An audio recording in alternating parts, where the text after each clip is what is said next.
Welcome to another edition of Living Legacies. I'm Tom Morrow, your host of the North County Times, and today we have a very special guest with us, Jack Kellogg of Vista. Jack is a former World War II B-17 pilot who had quite an experience during the big war. And welcome to the show, Jack. Thank you, Tom. Whereabouts are you originally from? Born in Denver, Colorado. 10/17/17. 1917. Okay. Did you grow up in Denver? No, I left there when I was about 5 years old. Moved to California? Yeah, well, I came from a broken family. I see. And I had an older sister and a younger brother. And my grandmother and aunt adopted the other two. And I went with my dad up in a sawmill near the Canadian border outside of Spokane, Washington, right. A little west. I grew up there, so until I was 17 years old. Where'd you go to high school? Well, I went to West Valley High School, which was near Spokane. Mm-hmm. And then in my senior year, I came down to live with my grandmother in Santa Monica. And I finished high school there and went across to Santa Monica JC and was drafted in my second year there. And that was what year, 1940? That was 1940, because I went in the service on April 3rd, 41, that point. Now, that was before Pearl Harbor? Yes, about 9 months before Pearl Harbor. And how did you get into the into flying? Well, I was in the Signal Corps originally, after basic at March Field. And I was going to Fort Monmouth there, which was a technical school just outside of New York City. And on December the 7th, I was watching a football game at Yankee Stadium, when suddenly they started to play the Star Spangled Banner. Everybody stood up. Right in the middle of the game? Right in the middle of the game, everything stopped. And after the Star Spangled Banner, they made the announcement that Pearl Harbor had just been bombed. And all servicemen were to go back to their stations immediately.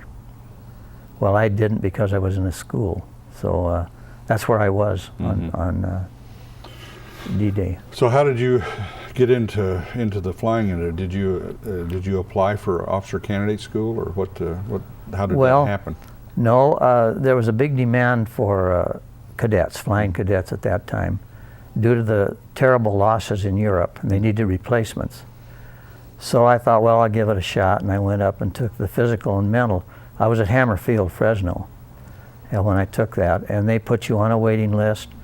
In about 6 weeks, I went to, I started out at Santa Ana Classification Center, and there we probably lost about 30% of the guys there, because had physicals at our own post, and they didn't have the same facilities they did at Santa Ana.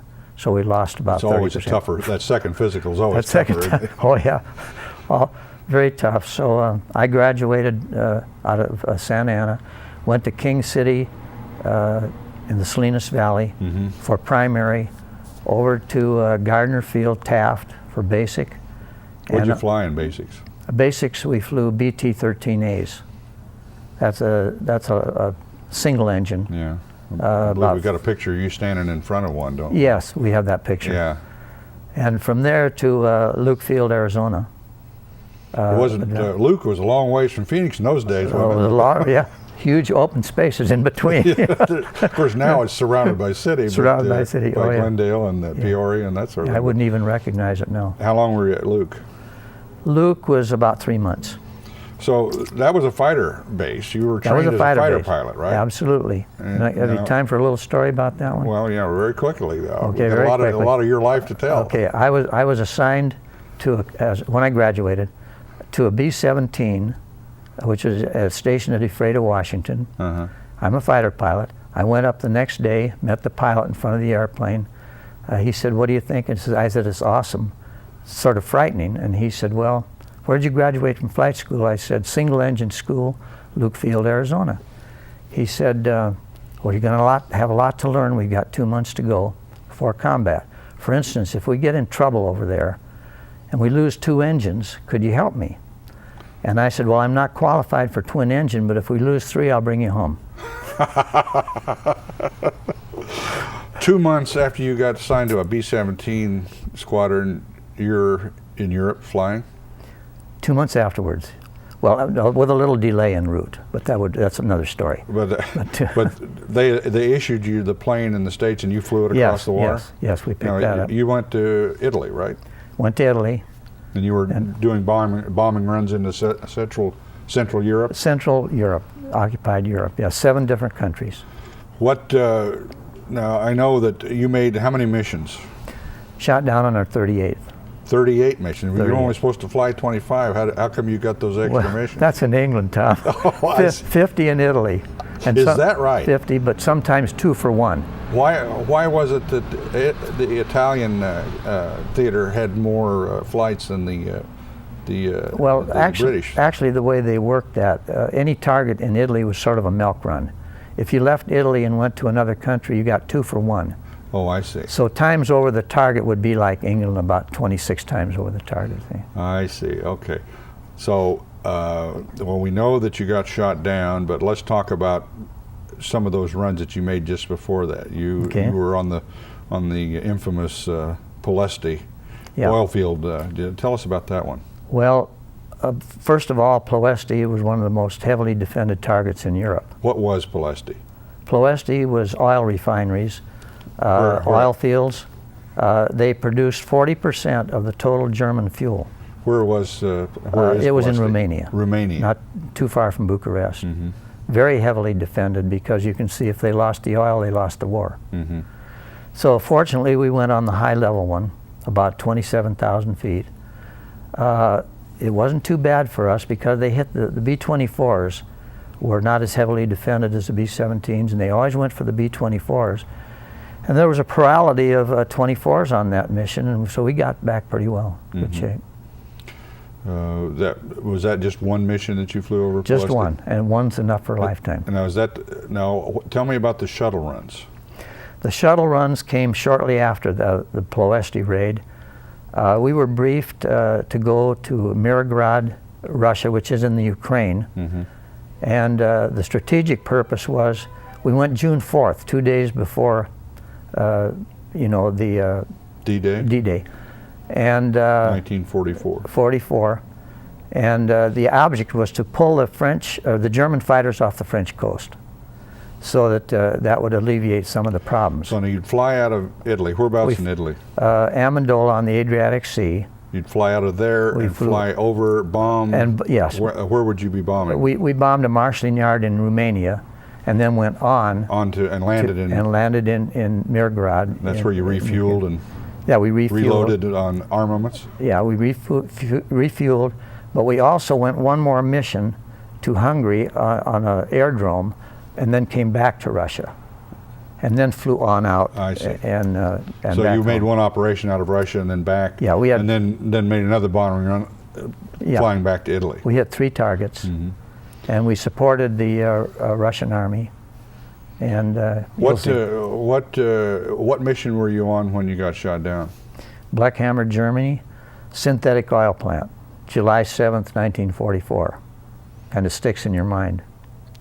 I bet it does. What happened? We were 20 minutes from the target, and 9 ME-109s saw us, came in line astern firing rockets. But for the younger viewers, ME-109 is a German fighter. A German single-engine fighter, the best one that the Germans had during the war. And they knocked the plane down on our right side. They queued up, came around again. We were open, and they hit the right starboard engine with rockets. And we immediately, the wing went down about 30 degrees. We couldn't pick it back up.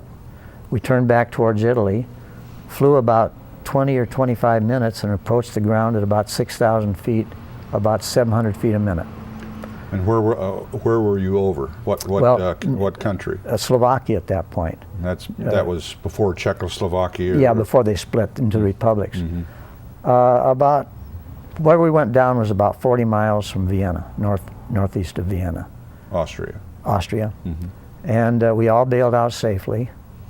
I saw 6 of them being rounded up in a little village, the village of Sarava. And the Germans completely surrounded it. And I felt, well, I'm not going back there. I can't help them. You landed I landed in the trees, yeah, about 4 blocks away. Slipped out of the harness, hit the ground running. And what happened to the plane? I saw the plane crash. It made 2 circles around the city and was about a quarter of a mile away when it crashed in a field. And this is a little village in Slovakia? Yeah, Sarava, where we went back a year ago. So you're on the ground. What happens next? I evaded for 8 days, lived off carrots and potatoes. The big problem was water. Every time I approached somebody's outside well, the dogs drove me off. So on the 8th day, I passed out in the field, dehydrated. A Slovakian slave laborer found me there. I'd seen him approaching as I went down. We went over to his horse-drawn wagon, laid down in his cot for about 4 hours, pulled out my escape map, showed him where I was from in Italy, and he pointed out Slovakia to designate where I was. And because at this point in time, you really weren't sure where you were? I wasn't sure where I was at all. Mm-hmm. And but it was about 40, 50 miles from Vienna. I indicated by playing charades that I wanted to get to a church in Vienna, and he started to laugh. Well, in uniform, what are you going to do? Yeah. So I put on civilian clothes. That's what he wanted me to do. Went outside, hugged him a couple of times, walked down the road about half a mile to what looked like a large British telephone booth. Only it was painted black, no windows. I walked by it about 50 feet. Somebody yelled. I didn't understand the language. So then, you know, he brought up the rifle. That's a universal language. Yeah. I just turned around. He went up, showed him my dog tags. To make a long story short, he turned me over to 2 more Hungarians after I was briefed in a small village. And well, wait a minute, how did the Hungarians get involved in this? Oh, I'm sorry. I'll back up. The checkpoint was that telephone booth, and I'd past a frontier into Hungary. Oh, you walked into Hungary. And I walked right in. That's kind of going the opposite direction. I kept going straight, and that's how you were going east instead of west. Yeah, exactly. Okay. So at that point, they turned me over to two more Hungarians who were drunk in a little shed. They beat the hell out of me. One at a time. I hadn't gone down. Finally, the big guy came over. They were pretty drunk, and they both started hitting me. I went down. They weren't asking you any questions. They were just. Well, we didn't speak the same language. Yeah. But they knew who I was. I wasn't an infantryman in the middle of Europe, mm-hmm. And Vienna was being reduced to ruins. So they had their point. And anyway, an old man came up to the door. He saw the situation. They started to argue. 2 Hungarians picked me up, took me down to a little village where there was a commuter train to Vienna. Turned me over to 2 German Feldwebels, which are sergeants. They handcuffed me. We went on the train down to Budapest from Vienna, through Vienna. That was my time. Anyway, I went to the civilian jail there. Mm-hmm. I was there 40 days. I was known as Mr. Kellogg because I had on the civilian suit. And I have to tell you this, in war... This jail is rather infamous, isn't it? It's an infamous jail. It was a collection point for Jews going up to Auschwitz. But they also interrogated flyers there before they were sent them off up to prison camp. Mm-hmm. And I was there 40 days in solitary. They called me Mr. Kellogg every time I went in. Not Lieutenant Kellogg. Not Lieutenant. He had told me that when he pulled out this form from the International Red Cross to identify POWs, was name, rank, and serial number and other questions. And when that first day I went in, he told me, you know, you're here under suspicious circumstances. Will you give me some information? And I said, sure, name, rank, and serial number. And he pulled out the form and he wrote down my name. This is the German interrogator. Yeah. And he said, rank, and I said, 2nd lieutenant. He said, that's a lie. Where's your uniform? They closed every door on you, see. Mm-hmm. And so I came back about 2 weeks later with my dog tags, and I put those out in front of him. And he said, good morning, Mr. Kellogg. And I said, my title is 2nd lieutenant, and I showed him the dog tags. He said, that won't fly here. He said, in your travels around the countryside, you came upon the body of a dead American aviator, stole his dog tags, and assumed his name. Well, what? You must have been thinking the worst at that point in time. Oh, yeah, yeah. Knowing that you were in a prison that was a collection point for the Jews. Jewish people going to the concentration camps. Exactly. I mean, that didn't escape you. No, I'd seen some Jews in there. They did a lot of the maintenance work around the prison. But you play it out. You don't know what your breaking point is. What happened next? Well, on the 40th day, 2 guards came up. I couldn't walk anymore, rubber legs. This is because of the beatings? Well, and the starvation. And went in to, they sat me down in the chair. He dismissed them. He stood up. This is the German interrogator? The German interrogator. He was a captain. He dismissed them. He stood up and he said, "Good morning, Lieutenant." I knew I was home free. He finally identified me for whatever reasons. Was this captain, was he a Wehrmacht or was he He was always Luftwaffe. Luftwaffe? Yeah, always Luftwaffe. He had to assume I was a flyer since I wasn't in the middle of occupied Europe. Yeah. I didn't walk in. Yeah. So, but then he showed me how stupid I was by bringing out a wall chart and table of organization of the 2nd Bomb Group. He knew as He much knew about it. more about me than I did about myself, you know. And so he sent me down to the transport room where there were 39 Allied flyers, and I went in and... Any of your crew in there? No. They went in different directions. So then on a bus up to Stalag Luft 3. Now, tell us about Stalag Luft 3. Where was that located? Stalag Luft 3 was 60 miles southeast of Berlin. This is the POW camp. The POW camp. It's famous for the movie The Great Escape with Steve McQueen and Jim Garner. Did you get there to join The Great Escape? No, that happened in March, and I got there towards the end of August. So you missed out on all the fun? I missed out on all the fun. It was more... Because most of them were recaptured, and they were still there when you got there. Actually, yeah. They shot, there were 50 escaped. They shot 50, and they brought about 4 home. That's all. This was a warning. Don't escape from Stalag Luft 3 or any other prison camp in Germany. That's why that happened. So now how long were you at Luft 3? Luft 3, about 9 months till January 29, when they moved us off to Nuremberg. Russians came within 20 miles of Stalag Luft 3, and they moved us all out. 10,000 men in 9 hours. That's a lot of men to move. It's a lot of men. We got on cattle cars to, we marched to Spremberg, got on cattle cars to Nuremberg. And then later on, when Patton's Third Army came close to Nuremberg, we moved to Moosburg near Munich, where we were liberated on April 29th of 1945. By the Americans? Yeah, by Patton's Third Army, 14th Armored Division. He came in, gave us a pep talk. Patton himself? Patton himself. What was going through your mind at that time? I mean, that's got to be one of the happiest days of your life. Happiest days of my life, except my wife's here.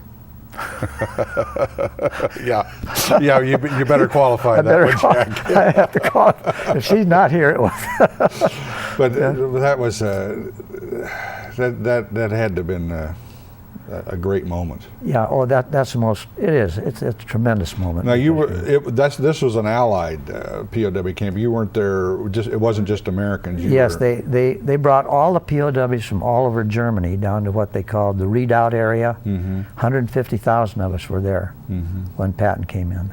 So all nationalities. What happened after you were liberated? Where'd you go?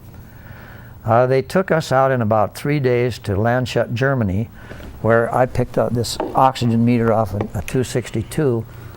Now explain what a 262 is. An Me-262 was the world's first operational jet. The Germans were about a year ahead of us in jet aircraft. And at Landshut, we found one that had landed there.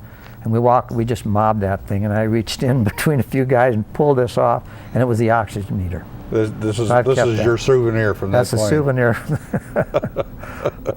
souvenir. Germany hasn't asked for it back yet. No, no, afraid not. So, now, what happened? What happened next? Did you go back to your unit, or did they process you and send you home, or? No, I went to Le Havre, France. Mm-hmm. That was a large hospital area. Mm-hmm. I spent about 2 weeks there. We had a thorough physical and a psychological examinations, and they decided that I better go home on a hospital ship. So from Le Havre, we went to Camp Miles Standish in Boston, and from there by troop train home. Your days at Loop 3, you had indicated to me on our several times of talking about this that you didn't really have it all that bad there. It was Loop 3 was well organized. We had American Red Cross parcels, one per man per week. So they did give them to you there, huh? Yeah, they gave them to us there, and it was very well organized. We had General Vanneman was the American commanding officer, was a good friend of Goering's before the war, Mm-hmm. you know. So he took care of us pretty good. Was he there? He was there with us, yeah. Well, that explains a lot of things. That explains a lot of things. Because my uncle was at Luft 1, and Yeah. they didn't have was it quite tougher. so nice. That's All right. of the Red Cross parcels were boxed. Yeah. I mean, were kept away from them. It was the Russians that give them the Red Cross parcels. Exactly, yeah. That was the difference. Well, let's move on a little bit now. What did you do for a living? You were a salesman Well, when yeah, you come back from the war? I was a salesman for West Nile in San Diego. In about a year, I made territory manager Mm-hmm. there, and I had a couple of guys under me. What year did you retire? And you're living in Vista now? Yeah, well, I did a couple of other things. When Hunt's Foods bought out West Nile, I was terminated. I went back to San Diego State College, got my teaching credential, taught for a while, but at my age it was tough to get a standard job. So then I came to Vista. I was in the contracting business with a friend of mine for about 5 years and retired from that. Well, you've had a rather active life over these last few years with the renaissance of interest in World War II. You went back to Czechoslovakia last year. Last year, yeah. And something very interesting happened to you there. Yes, extremely interesting. 5 of us, of the airmen, were invited as guests of the Slovakian government for 5 days. Were this 5 of your crew members? Or? No, assorted crews. We're running out of time, Jack. Okay. So if you Okay. Well, we went back, and it was like royalty. They treated us wonderfully well. In my case, I went back to Serova, where the aircraft went down. Where your plane crashed. Where the plane crashed. They took me to the site. This is 52 years later. Uh-huh. And a guy took me out to his car afterwards, lifted up the trunk lid. It was all by translation. Another guy was there. And he said, "This gentleman wishes to present you with these 2 items that were from the crash site 52 years ago. And this is the gearbox. Now this operates the flaps. The power source is on top. Turns these two things. This is the from your flap B-17. control. Flap control from the B-17. This is a piece of the fuselage, which was, of course, in several pieces. And he saved this one, and it was just a great trip. Never forget it. He thought that he was. It wasn't you that told me that he was just waiting all those years for some American to come and claim their property. Yeah, and he said, "What kept you?" And I said, "You never ask. It's over." You know? Well, Jack, you've gotten quite a few awards over the years. Explain some of your medals that you received as a result of World War II. Okay, we'll start over with France. That was for the D-Day affair. We flew out of Russia, but it was on July 6th. So I went there and they June presented 6th. Yeah, this was a presentation. This one is from the Ukraine, where we landed. This was a commemorative medal. We got it about 50 years later from the embassy. This one is from Russia, the same thing. And the one to the extreme right is a prisoner of war medal. Well, I have to say that other than your little sojourn through the Slovakian and Hungarian countryside in civilian clothes and that 40 days in that Budapest prison, there were just thousands of guys just like you in the prison camps. So I mean, that part was not unique, but what you went through by changing clothes. Changing clothes, the story changes, Tom, right there, radically. Well, if you had it to do over again, would you have done that? Well, let's amend that a little bit. I didn't know at the time if you put on civilian clothes, it was against international law. Oh, you could be shot on the spot. As a spy. Now, if I had known that, I don't think I would have done this. Well, that may be because they were in such a hurry to get you guys across the way to start bombing that Exactly. they didn't give you that all that good of We indoctrination. never heard that at briefing. Never heard. You weren't asleep on that. No, I wasn't. I wasn't asleep on that one. You got one final honor from Russia, and that was what was that for? You got a commendation. Well, that was this one, the two medals. Oh, I got a citation. Oh, Yeah. sure. I have a citation from Boris Yeltsin and the Russian government. They were so happy that I had been there and that I'd risked my life and this type of thing. And Very you were nice. involved in that recent exhibit, the World War II through World War Russian II eyes. through Russia. You were there with me. Yeah. We've got to wrap it up, Jack. I appreciate you coming in and telling us your story. This is a fascinating, and I know that people that read my column have read about you several times, but this is an opportunity to get it out of your own words. Yeah. I'm Tom Morrow. This has been Living Legacy. Join us again next time here on KOCT. Thank you. This program is made possible through the generous underwriting grants of Hatter Williams and Pretty Insurance Services of Oceanside, providing North County with complete insurance needs for more than half a century. The TriQuest Corporation, providing quality office and manufacturing space in Oceanside. McCabe's Bridge Ocean View Restaurant for fine dining while overlooking the harbor and the Pacific Ocean. And the North County Times, serving all of North County with complete local daily news coverage and internet services.